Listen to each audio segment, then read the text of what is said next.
Making news in the summer of 2016, the cruise ship Crystal Serenity sailed the once ice-choked waters of the Canadian Arctic, traversing the sea route that British explorer Captain James Cook was searching for back in the summer of 1778. His mission was to find the Northwest Passage. Mathematician Harry Stern of APL-UW's Polar Science Center studied Cook's records, which in effect extend knowledge of the Arctic sea ice edge to 240 years ago. In 1778, he sailed along the northwest coast of America and up past Alaska, and he found Bering Strait and sailed north through Bering Strait. In stark contrast to the clear sailing this summer, Captain Cook found himself face to face with an impassable wall of ice. Cook was stopped by ice at about 70 north along the coast of Alaska, so he turned to the west and he sailed along the edge of the ice looking for a way to get through. And he ended up sailing all the way over to the coast of Siberia without finding a way through the ice. So he gave up. He went south back through Bering Strait.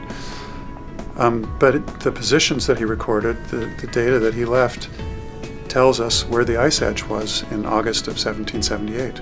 5 decades later, another English explorer, Frederick William Beechey, hit a similar ice wall.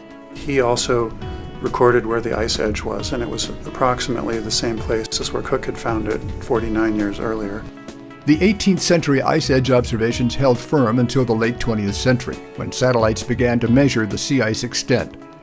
But in the 1990s, a dramatic change. Starting in the 90s, we saw the ice edge begin to retreat farther and farther north. And in the 2000s, now the ice edge in August is retreating hundreds of miles farther north than it used to back in the 90s and earlier. By early in the 21st century, the Northwest Passage, closed to Captain Cook and others, began to open up in the warm summer months.